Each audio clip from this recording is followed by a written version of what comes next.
Hello students, welcome to Srinidhi academy. Intermediate second year ఫిజిక్స్లో 60/60 marks మీరు రావాలనుకుంటే మీకోసమే Srinath's IP PAQ series release అవుతా వచ్చింది స్టూడెంట్స్. సో ఈ వీడియోలో మనం 15th చాప్టర్ సెమీ కండక్టర్ ఎలక్ట్రానిక్స్లో ఉన్న previous year questions and very very important questions వీటన్నిటి గురించి డిస్కస్ చేయబోతా ఉన్నాం. అలాగే మిగతా చాప్టర్ మీద వీడియోస్ కూడా చూడాలనుకుంటే సబ్స్క్రైబ్ చేసి బెల్ ఐకాన్ ప్రెస్ చేసేయండి. అండ్ ఈ చాప్టర్లో చూస్తే మనకి చాలా ఎక్కువ టాపిక్స్ ఉన్నాయి. సో ఇది చూడగానే మనకు గిరగిరా తిరిగి ఈ చాప్టర్ను లేద్దాం అనుకుంటారు. బట్ దీంట్లో ఒక 4 మార్క్స్ క్వశ్చన్ రాబోతా ఉంది అండ్ 2 మార్క్స్ క్వశ్చన్ కూడా రాబోతా ఉంది. సో దీన్ని వదిలిపెట్టకూడదు స్టూడెంట్స్. మరి ఎట్లా అంటే ప్రాబ్లమే లేదు, అది ఎట్లానో చెప్తాను. దానికంటే ముందు ఈ ఛానల్లో మీకు 6th నుంచి ఇంటర్ వరకు బోర్డ్ ఎగ్జామ్స్ అయినా, కాంపిటేటివ్ ఎగ్జామ్స్ అయినా, ఐఐటి నీట్ ఏపీఆర్జిఎస్సి అయినా, ఎంట్రన్స్ ఎగ్జామినేషన్స్ అయినా, ప్రాక్టికల్స్ అయినా, ఎవ్రీథింగ్ కంటెంట్ అంతా 100% ఫ్రీ అనమాట. ఇది మీరు మిస్ అవ్వకూడదు అనుకుంటే సబ్స్క్రైబ్ చేసుకోండి, బెల్ ఐకాన్ కూడా ప్రెస్ చేయండి. అండ్ ఈ ఛానల్లో ఆల్రెడీ మీకు ఫుల్ చాప్టర్ వీడియోస్ అవైలబుల్గా ఉన్నాయి. అండ్ ఐపీ ఎగ్జామ్కి సంబంధించిన ప్రీవియస్ ఇయర్ క్వశ్చన్స్ రిలీజ్ అవుతా ఉన్నాయి. అండ్ గన్ షాట్ క్వశ్చన్స్ రాబోతూ ఉన్నాయి, క్విక్ రివిజన్ రాబోతూ ఉంది, ఎగ్జామ్ టిప్స్ కూడా రాబోతూ ఉన్నాయి. నెక్స్ట్ ఎంసెట్ ఓరియంటెడ్లో మనకి పీవైక్యూస్ అండ్ ఎంసెట్ ఇవి కూడా రిలీజ్ కాబోతా ఉన్నాయి స్టూడెంట్స్. ఓకేనా? అండ్ మనం బ్లూ ప్రింట్లోకి వెళ్ళిపోతే చెప్పారు కదా క్వశ్చన్ పేపర్లో. సో సెక్షన్ 1లో 2 మార్క్స్ ఉంటే దాంట్లో 9th క్వశ్చన్ అనేది సెమీ కండక్టర్ ఎలక్ట్రానిక్స్ నుంచి వస్తుంది అనమాట. సో ఒక 2 మార్క్స్ క్వశ్చన్. అండ్ సెక్షన్ 2లో 4 మార్క్స్ క్వశ్చన్లో లాస్ట్ క్వశ్చన్ కూడా మనకి సెమీ కండక్టర్ ఎలక్ట్రానిక్స్ నుంచి వస్తుంది అనమాట. సో ఒక 4 మార్క్స్ క్వశ్చన్. సో అందుకే ఎక్కువ క్వశ్చన్లు వద్దు, దీంట్లో ఉన్న కొన్ని క్వశ్చన్స్ చూద్దాం. And especially for short answer questions వచ్చేసి మనకి 5 క్వశ్చన్స్ ఉన్నాయన్నమాట 4 మార్క్స్కి సంబంధించి. అవేంటి ఇప్పుడు చూద్దాం. Describe how A semiconductor diode is done of wave rectifier. So rectifier అంటే ఆల్టర్నేటింగ్ ఏసీ కరెంట్ని డీసీ కరెంట్గా మార్చేదాన్ని రెక్టిఫైర్ అని అంటాం students. So half wave rectifier అంటే మనకు ఇన్పుట్లో ఉన్న ఆల్టర్నేటింగ్ సిగ్నల్ లేదంటే ఆల్టర్నేటింగ్ కరెంట్ ఏదైతే ఉందో దాంట్లో సగం వేవ్ని హాఫ్ వేవ్ని రెక్టిఫై చేస్తే కాబట్టి హాఫ్ వేవ్ రెక్టిఫైర్ అంటారు. అండ్ దీంట్లో ఒక డయోడ్ని మనం వాడతాం. చూడండి, ఇది రెక్టిఫై అయింది, ఇది రెక్టిఫై అయింది, బట్ ఇది మిస్ అయిపోయింది అనమాట. ఓకేనా స్టూడెంట్స్? దీని గురించి కంప్లీట్ ఇన్ఫర్మేషన్, కంప్లీట్ సొల్యూషన్ మనకు ఆల్రెడీ సపరేట్ వీడియో ఉంది, వెళ్ళి చూడండి. అండ్ నెక్స్ట్ వచ్చేసి రెక్టిఫికేషన్ అంటే ఏంటి. సో రెక్టిఫైర్ అంటే ఆల్టర్నేటింగ్ కరెంట్ని డైరెక్ట్ కనుక మార్చేదాన్ని రెక్టిఫైర్ అంటారు. అండ్ రెక్టిఫికేషన్ అంటే ఆ ప్రాసెస్ని రెక్టిఫికేషన్ అని అంటారు. అండ్ ఇప్పుడు మనం ఫుల్ వేవ్ రెక్టిఫైర్ చూసుకుంటాం. దీంట్లో 2 డయోడ్స్ ఉంటాయి అండ్ దీంట్లో ఫుల్ వేవ్ రెక్టిఫై అవుతుంది. అండ్ ఇది ఆల్రెడీ అంతకుముందు కూడా రెక్టిఫై అయిపోయింది, ఇది కూడా రెక్టిఫై అయిపోయింది. Okay students? సో ఇది ఫుల్ వేవ్ రెక్టిఫికేషన్ అనమాట. అండ్ దీంట్లో ఎఫిషియన్సీ వచ్చేసి ఆల్మోస్ట్ 80% ఉంటుంది, బట్ మనకి ఎఫిషియన్సీ దాంట్లో వచ్చి 40% అనమాట. And the next question is, so half wave రెక్టిఫైర్స్కి ఫుల్ వేవ్ రెక్టిఫైర్స్ మధ్య డిఫరెన్స్ ఏంటి చూడండి స్టూడెంట్స్. ఎన్ని ఇయర్స్ రిపీట్ అయిన ఇంపార్టెంట్ 4 మార్క్స్ క్వశ్చన్ వచ్చేసి. సో బేసిక్ డిఫరెన్స్ ఏంటంటే హాఫ్ వేవ్ రెక్టిఫైర్ ఏంటంటే కనుక అది హాఫ్ ఆఫ్ ద వేవ్ని మాత్రమే రెక్టిఫై చేస్తుంది. ఫుల్ వేవ్ రెక్టిఫైర్ అంటే ఫుల్ వేవ్ని రెక్టిఫై చేస్తుంది. సో హాఫ్ వేవ్ రెక్టిఫికేషన్లో చూస్తే ఒక డయోడ్ ఉంది, ఇక్కడ చూస్తే మనకి 2 అంటే 4 కనపడుతున్నాయి అనుకోవచ్చు. 2 కలిపి ఒక జంక్షన్, ఇది ఒక జంక్షన్ స్టూడెంట్స్. సో 2 అనమాట, 2 బ్రాంచెస్ లైక్ దట్. ఓకేనా? అండ్ ఇక్కడ చూస్తే ఇన్పుట్ వేవ్ ఫామ్ ఇలా ఉన్నప్పుడు output wave form full wave రెక్టిఫైర్లు ఇట్లా ఉంటుంది. అంటే ఇది కూడా రెక్టిఫై అయిపోయింది, బట్ ఇక్కడ ఈ సిగ్నల్ మనకి మిస్ అయిపోయింది. సో ఆఫ్టర్ రెక్టిఫికేషన్ కూడా అయిపోయిన తర్వాత చూస్తే సిగ్నల్ ఆల్మోస్ట్ చాలా స్మూత్గా, ఆల్మోస్ట్ ఒకటే కాన్స్టెంట్ వోల్టేజ్ ఉన్నట్టు, ఒకటే వాల్యూ ఉన్నట్టు ఉంటుంది అనమాట. బట్ ఇది చూస్తే కొంచెం డిస్టర్బెన్సెస్గా ఉంటుంది స్టూడెంట్. సో ఇక్కడేమో ఎఫిషియన్సీ 80% వస్తే ఇక్కడ 40 వస్తుంది. నేను అప్రాక్సిమేట్గా చెప్తున్నాను. అండ్ ద నెక్స్ట్ గురించి క్లియర్ ఇన్ఫర్మేషన్ మన ఛానల్ అయితే ఆల్రెడీ అవైలబుల్గా ఉంది. And NAND gates, Nar gates ఏంటో డిఫైన్ చేయాలి, వాటి ట్రూత్ టేబుల్స్ కూడా రాయాలి. సో నాండ్ గేట్ అంటేనేమో అండ్ గేట్కి నాట్ యాడ్ చేస్తే నాండ్ గేట్ వస్తుంది. సో దాని ట్రూత్ టేబుల్ ఇట్లా ఉంటుంది అనమాట. సో మనకి 2 లో ఇన్పుట్స్ ఉంటే మనకి హై వస్తుంది, 2 హై ఉంటే మనకి లో వస్తుంది అనమాట. అండ్ దీని యొక్క బూలియన్ ఎక్స్ప్రెషన్ వచ్చేసి ఇట్లా ఉంటుంది అనమాట. పైన ఈ బార్ లేకపోతే అది అండ్ గేట్ అవుతుంది, అండ్ ఇక్కడ ఈ సర్కిల్ లేకపోతే ఇది అండ్ గేట్ అవుతుంది. అండ్ నార్ గేట్కి వచ్చేప్పటికి nor gate is nothing but or gate plus not gate అనమాట. Okay student? సో ఇక్కడ ఈ సర్కిల్ ఉందంటే అది నాట్ గేట్ ఉన్నట్టు, ఇది లేకపోతే ఇది జస్ట్ ఆర్ గేటే, బట్ ఇది ఉంది కాబట్టి ఇది నార్ గేట్ అయింది. అండ్ ఇక్కడ కూడా ఈ బార్ లేకపోతే ఇది ఆర్ గేటే, బార్ ఉంది కాబట్టి ఇది నార్ గేట్ అయింది. ట్రూత్ టేబుల్ చూస్తే కనుక ఆర్ గేట్లో నార్మల్గా అయితే ఒక్క ఇన్పుట్ ఉన్న హై ఉన్న చాలు, హై అవుట్పుట్ వచ్చేస్తుంది. బట్ ఇక్కడ చూడండి, ఒక్క ఇన్పుట్ హై ఉందంటే అసలు అవుట్పుట్ రాదనమాట. 2 0 అయినప్పుడు మనకి హై అవుట్పుట్ అనేది వస్తుంది స్టూడెంట్. అండ్ నెక్స్ట్ క్వశ్చన్ చూస్తే కనుక, సో నాట్ గేట్ యొక్క ఆపరేషన్ ఎక్స్ప్లెయిన్ చేయన్నారు. ఇది ఏంటంటే కనుక ఇన్వర్టర్ లెక్క. నువ్వు ఎల్లు అంటే ఎల్ అంటది, వెళ్ళొద్దు అంటే వెళ్తానంటది అనమాట స్టూడెంట్స్. ఓకేనా, రివర్స్ అనమాట ఎప్పుడు కూడా. సో అసలు నువ్వు ఇన్పుట్ ఇవ్వలేదనుకో హై అవుట్పుట్ వస్తుంది, ఒకవేళ నువ్వు హై ఇన్పుట్ ఇచ్చావనుకో లో అవుట్పుట్ వస్తుంది అనమాట, క్వైట్ ఆపోజిట్. ఓకేనా స్టూడెంట్స్, సో ఈ గేట్కి ఏంటి, ఈ గేట్లో ఇది చూసారు, ఇదే మనం ఫైండ్ అవుట్. ఎప్పుడైనా సరే ఈ నాట్ గేట్ వేరే దానికి కలిసింది అన్నప్పుడు మనకి మెయిన్ కీ డయాగ్రామ్ వచ్చేసి ఇది ఈ చిన్న సర్కిల్ అనమాట, ఇదే గుర్తు స్టూడెంట్స్. ఇది one input single input not gate అనమాట. ఇది మీకు ట్రూత్ టేబుల్ చూసారో, ఏ ఇస్తే ఏ బార్ వస్తుంది, ఏ బార్ ఇస్తే ఏ వస్తుంది అనమాట, క్వైట్ ఆపోజిట్. దట్స్ ఇట్, మనకి 4 మార్క్స్ క్వశ్చన్స్ చూసాం. ఇప్పుడు 2 మార్క్స్ క్వశ్చన్స్ చూస్తాం అనమాట. సో దీంట్లో 2 మార్క్స్ క్వశ్చన్స్లో intrinsic and extrinsic semiconductors అంటే ఏంటి. సో నార్మల్గా ఈ 2 మార్క్స్ క్వశ్చన్లో ఇంట్రిన్సిక్ సెమీ కండక్టర్స్ అంటే ప్యూర్ సెమీ కండక్టర్స్ అనమాట.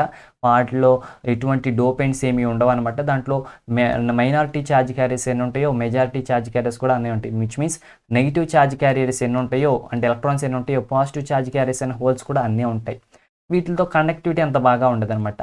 మరి ఎక్స్ట్రిన్సిక్ సెమీ కండక్టర్స్ అంటే ఏంటి సార్ అంటే, ఈ ఇంట్రిన్సిక్ సెమీ కండక్టర్స్కి కొన్ని ఇంప్యూరిటీస్ మనం డోప్ చేస్తే విచ్ మీన్స్ యాడ్ చేస్తే అప్పుడు అవి కన్వర్ట్ అయిపోతాయి న్యూ ఫామ్లోకి, వాటిని ఎక్స్ట్రిన్సిక్ సెమీ కండక్టర్స్ అని మనం అంటాం స్టూడెంట్స్. సో ఆ యాడ్ చేసే ఇంప్యూరిటీస్ ప్రాసెస్ని డోపింగ్ అని అంటాం, వాటిని డోపెంట్స్ అని అంటాం. వాటి వల్ల దీనికి కండక్టివిటీ ఇంక్రీజ్ అవుతుంది అనమాట. సో మనం యాడ్ చేసే ఇంప్యూరిటీస్ని బట్టి ఈ ఎక్స్ట్రిన్సిక్ సెమీ కండక్టర్స్ కూడా ఇంకో 2 రకాలుగా విడిపోతాయి, P type and N type అని.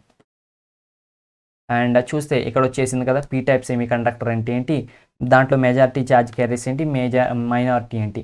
సో పీ టైప్ అని ఎప్పుడు అంటామంటే, ఏదైతే ఇంట్రిన్సిక్ సెమీ కండక్టర్ ఉందో దానికి డోపెంట్స్ని యాడ్ చేస్తే ఎక్స్ట్రిన్సిక్ వస్తుంది. ఆ డోపెంట్స్ అనేవి ఒకవేళ ట్రై వ్యాలెంట్ ఇంప్యూరిటీస్ అనుకోండి, అంటే ఆ యాడ్ చేసిన ఎలిమెంట్ ఏదైతే ఉందో దాని యొక్క వ్యాలెన్సీ 3 అనుకోండి, అప్పుడు మనకి P type semiconductor form అవుతుంది అనమాట. ఎందుకంటే ఇక్కడ మనకి ఎక్కువ హోల్స్ అనేవి ఉంటాయి, ఎక్కువ పాజిటివ్ ఛార్జ్ క్యారియర్స్ ఎక్కువైపోతూ ఉంటాయి అండ్ ఎలక్ట్రాన్స్ చాలా తక్కువ అయిపోతూ ఉంటాయి అనమాట. So majority charge carriers holes అయిపోతూ ఉంటాయి పీ టైప్ సెమీ కండక్టర్లో, and minority charge carriers electrons అయిపోతూ ఉంటాయి అనమాట స్టూడెంట్. ఓకేనా, that's it.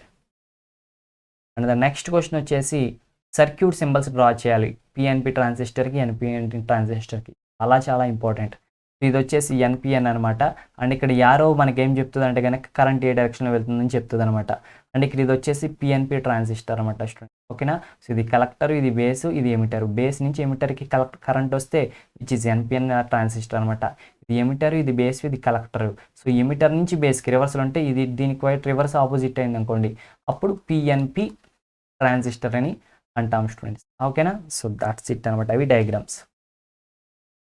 And next, in which bias can a zener diode be used as voltage regulator. So zener డయోడ్ని voltage రెగ్యులేటర్గా వాడాలంటే జీనర్ డయోడ్కి ఫార్వర్డ్ బయాస్ ఇవ్వాలా, రివర్స్ బయాస్ ఇవ్వాలా. సో రివర్స్ బయాస్లో ఇవ్వాలి స్టూడెంట్స్, ఎందుకంటే జీనర్ డయోడ్ని మనం రివర్స్ బయాస్లోనే యూజ్ చేస్తే వోల్టేజ్ రెగ్యులేటర్లా యాక్ట్ చేస్తుంది అనమాట. సో మెయిన్ థింగ్ మనకి ఒకటి రెగ్యులేటర్లా వర్క్ చేయాలంటే దాని పర్పస్ ఏంటంటే కనుక, దానికి ఇన్పుట్ వోల్టేజ్ ఎట్లా వచ్చినా కానీ అవుట్పుట్ వోల్టేజ్ మాత్రం కాన్స్టెంట్ అవుట్పుట్ వోల్టేజ్ ఇవ్వాలన్నమాట బయటికి. సో అప్పుడే అది మనకి పర్పస్ అనమాట. ఆ పర్పస్ని ఎవరు ఫిల్ చేయగలరంటే జీనర్ డయోడ్ రివర్స్ బయాస్లో పెట్టినప్పుడే ఫుల్ఫిల్ చేయగలరు. ఎందుకంటే రివర్స్ బయాస్లో పెట్టినప్పుడు ఎట్లా కరెంట్ వచ్చినా ఎట్లా ఏమైనా కానీ అది మాత్రం దాని యొక్క వోల్టేజ్లో పెద్ద చేంజెస్ అనేవి ఉండవు స్టూడెంట్స్. సో అందుకే జీనర్ డయోడ్ రివర్స్ బయాస్లో మనకి వోల్టేజ్ రెగ్యులేటర్ లాగా యాక్ట్ చేస్తుంది అనమాట. What is PN junction diode? PN junction diode అంటే ఏంటి? సో ఇప్పుడు సెమీ కండక్టర్ క్రిస్టల్ ఏదైతే ఉందో, సెమీ కండక్టర్ ఏదైతే ఉందో, ఇంట్రిన్సిక్ సెమీ కండక్టర్ ఏదైతే ఉందో దానికి మనం డోపెంట్స్ చేస్తున్నాం. ఒక సైడ్ ఏమో ట్రై వ్యాలెంట్, ఇంకో సైడ్ ఏమో పెంటా వ్యాలెంట్ డోప్ చేసామనుకోండి, అప్పుడు ఒక సైడ్ పీ టైప్ ఫామ్ అయితే ఇంకో సైడ్ ఎన్ టైప్ ఫామ్ అవుతుంది. సో ఇలా ఒక సెమీ కండక్టర్లో ఒక సైడ్ పీ టైప్, ఇంకో side N type extrinsic semiconductors form అవుతాయి. సో ఈ రెండింటికి మధ్య ఉన్న జంక్షన్ ఉంది చూసారు, దీన్నే మనం పిఎన్ జంక్షన్ అని అంటాం. అండ్ ఈ రెండింటిని తీసుకెళ్ళి మనం ఏదైనా ఎలక్ట్రోడ్స్కి బ్యాటరీ కనెక్ట్ చేస్తే అప్పుడు దాన్ని పిఎన్ జంక్షన్ డయోడ్ అని అంటాం. అండ్ వీటి కనెక్ట్ చేయక ముందే ఈ జంక్షన్ దగ్గర ఏమైతే అంటే కనుక ఇటు నుంచి అటు ఛార్జ్ ట్రాన్స్ఫర్ జరిగిపోయిన తర్వాత ఇక్కడ కొన్ని ఇన్మొబైల్ అయాన్స్ ఫామ్ అయిపోతాయి. సో అవి కదలలేకుండా అక్కడ ఒక బ్యారియర్ లాగా ఫామ్ అయిపోతాయి, అడ్డుగా నిలబడిపోతాయి. ఆ తర్వాత ఫర్దర్గా ఛార్జ్ క్యారియర్స్ మూవ్ అవడానికి అవి చోటు ఇవ్వవు అనమాట. సో అప్పుడు ఉండే ఫామ్ అయ్యే దీన్నే మనం డిప్లీషన్ లేయర్ అని అంటాం స్టూడెంట్. అర్థమైంది కదా. Next, which gates are universal gates? Universal gates ఏంటి? NAND gate and not gate student. NAND gate NAND gate మనం యూనివర్సల్ గేట్స్ అని అంటాం. ఎందుకంటే ఏ గేట్నైనా సరే ఈ గేట్స్తో మనం కన్స్ట్రక్ట్ చేయొచ్చు. ఓన్లీ నాండ్ గేట్స్ని యూస్ చేసి నువ్వు ఏ గేట్ అని అండ్ గేట్ తయారు చేయొచ్చు, ఆర్ గేట్ తయారు చేయొచ్చు, ఏదైనా తయారు చేయొచ్చు. అలాగే నార్ గేట్స్ని కూడా యూస్ చేసి. So give examples of photosensitive substances, why they are they called. So photosensitive సబ్స్టెన్సెస్కి ఎగ్జాంపుల్స్ ఇవ్వమంటున్నారు students. So metals like cadmium కావచ్చు, జింక్ కావచ్చు, మెగ్నీషియం కావచ్చు, ఆల్కలీ మెటల్స్ లైక్ లిథియం కావచ్చు, సోడియం కావచ్చు, సీజియం కావచ్చు, ఇవన్నీ కూడా విజిబుల్ లైట్కి ఏం చేస్తాయి అంటే రెస్పాండ్ అవుతాయి అనమాట. సో ఇవి ఏం చేస్తాయి అంటే రెస్పాండ్ అవ్వంటే వాటి మీద విజిబుల్ లైట్ పడితే వాటి నుంచి ఎలక్ట్రాన్స్ ఎజెక్ట్ అయ్యి బయటకు వస్తాయి అనమాట స్టూడెంట్స్. ఓకేనా, అలాగే దట్స్ ఇట్. అందుకే వాటిని ఫోటోసెన్సిటివ్ మెటీరియల్స్ అని అంటారు.